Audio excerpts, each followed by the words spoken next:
at the track. Car made it, but we're gonna miss first round of qualifying. And it simply comes down to something I'll explain at the end of the video, but it was a dumb error. It was a operator error, and had to do a little fixing on it, killed the battery, and we're gonna miss first round, but we'll be down there for second round of qualifying. I want to give everybody a quick race update on what happened and how things went down. Loaded up on a trailer, went to the track, knowing I still had to do a few little issues.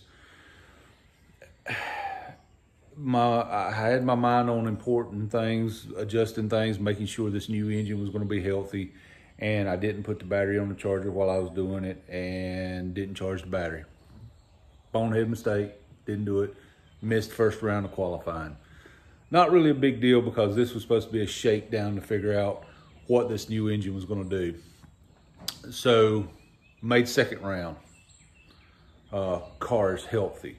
Going through the pits, you can just blip the throttle and the car wants to kind of rear. I mean, you can tell, you can really tell that this thing's making power. Sounds healthy, sounds incredible. I've got some footage I'm going to show you, but I'm going to explain the footage before you see it so that you kind of understand what you're looking for as you watch it. Pull up, door burnout, decent burnout. It wasn't great, but it was decent. Again, I'm not trying to pull a John Force burnout out of this one. This is the first time this new engine has done anything. So I'm kind of being easy, kind of listening for sounds and stuff and feel and just kind of making sure that we're staying healthy. So pull up to the beams. First off, again, this is qualifying. I don't really care. I'm going to be in the mix. I don't care if I qualify dead last. This is the first time. I didn't get any test passes on the motors. This is my first pass. I'm not going for reaction time.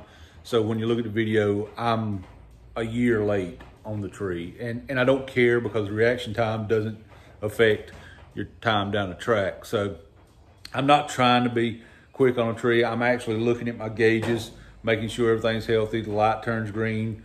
I'm not even trying to go, making sure everything sounds good. I get my RPMs where I want them to be so I can get a good launch. This is all about just testing the engine.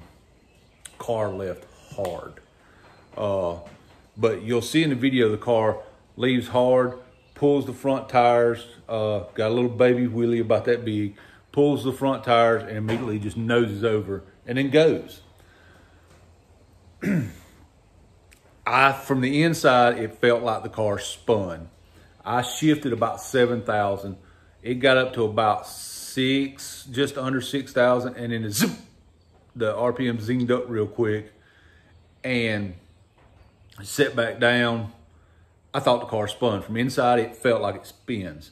Watching the video, it does not spin. When I grabbed second, I understood what the problem was. I instantly reached down, snatched second, and it's hard to tell in the video, but you'll hear it go, whoa! But the car never goes anywhere. And I hit it again, whoa! Car goes nowhere. I reach down, it's firmly in second, and then you feel it start to pull forward, and I roll in the throttle. It goes down the track, bang third, and that's when I knew exactly what was going on. I banged third, and I got to whoa, the clutch. The clutch let go in the car. You can audibly hear, you won't hear it on the video, but inside the car, you can audibly hear when you push the clutch pedal in now, you can hear a little rattling. It was either clutch or pressure plate let go in the car. The car still drove on the trailer. It actually will, if you roll into it easy, it actually will pull, but you get up to about $2,000 and just blip the throttle and it'll just, boom, just like you're pushing in the clutch. Now it won't pull at all. I'm not upset, and here's why. Two reasons. One, I've been running that Ram, that's a Ram clutch, and I've been running that same clutch setup for 2 seasons. It was probably due to be redone anyway, and I just stuck it back in the car thinking it'll be fine to find out what's going on with this new motor.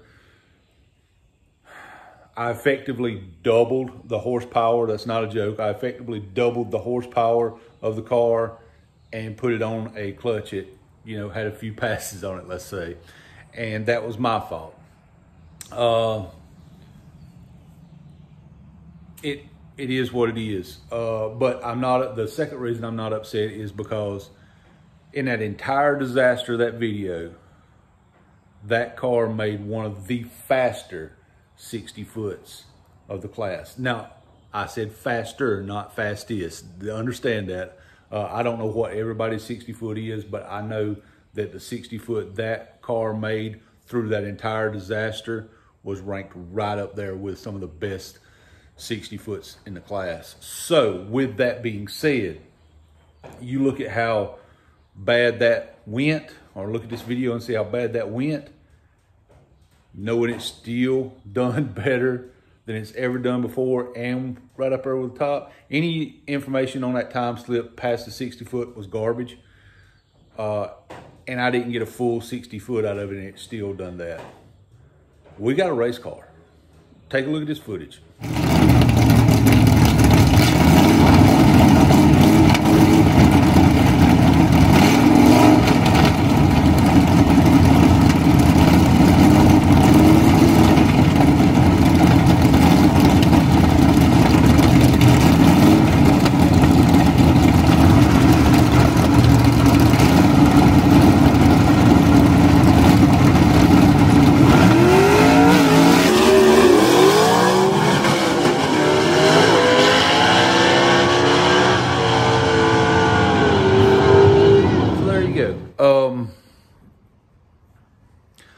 First off, let's don't overlook the fact that that's a 4,000 pound car that was trying to snatch the front tires in the air. I ain't mad at that. Listen, at the end of the day, things happen. It's part of putting a race car together. I probably should have updated the clutch before I ever took it to the track. Time was getting thin, and I honestly thought the clutch could make a few more passes and not really be affected. I was wrong. But that car left hard. That car left hard. And it wanted to be really fast. Nothing on my time slip was useful really past the 60 foot because it in second it honestly almost came to a stop in second.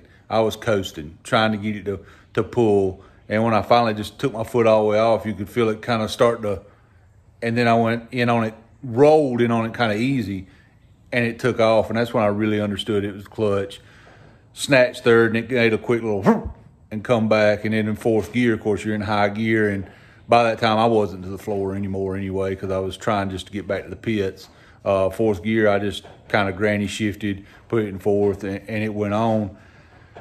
And after coming down the return road, just kind of figuring out what was going on, I stopped, put it in first. It drove off fine, going up the hill at Shadyside. If you've been to Shadyside, you know that's a hill. Going up the hill at Shadyside, shifted in second, going up the hill, pulled good. I get back on a flat surface. I'm still in second, and I kind of blipped the throttle, just whop one time, and expecting the car, you know, to grab. Well, when I whopped the throttle, it just went boom, just like I'd pushed in the clutch. So at that point in time, I pretty much knew I had wasted the clutch in the car. But again, I'm not mad because that 60 foot is what I believe to be on par with some of the faster guys in the class. So we really got something to work with now. Be on the phone with Ram tomorrow, trying to work out the details on getting this clutch back to them and getting it rebuilt. One of the great things about a Ram clutch is they actually can be rebuilt. You don't have to replace them, and I like that. So we will be on the phone with them tomorrow, trying to get things straightened out and get back on track with them. And guys, I think we got something to work with. I got a few tuning issues to do, but I think we got something to work with. For the fans that came out, I'm sorry I didn't get more time to interact with you. I really do enjoy sitting and talking to you. I was late getting to the track, had to rush to the driver's meeting. And then, of course, we was trying to get ready to make a pass. missed first round of qualifying, trying to tinker with the car and get a few bugs worked out. And we had a great time. We had an absolute great time. And even though we had that small issue, I seen enough in the car to know that we are definitely headed in the right direction, and we definitely think we'll have something to go rounds with, to go deep with. I'm not going to jump up here with my chest puffed out and say we're going to win races, because these guys are tough. Some of the toughest 4-speed racers in the country. So we know we can go rounds with this combination once we get it straightened out. And I think we'll be close enough so if anybody makes a mistake and we can stay consistent, we can be right there in the mix. Y'all stay tuned. Please subscribe if you hadn't, because racing season's underway and you'll get to see a lot of great content. You'll get to see a lot of testing on this car, and we got that 390 for the customer that we got to finish the little series we're doing on and get it built. Y'all stay tuned.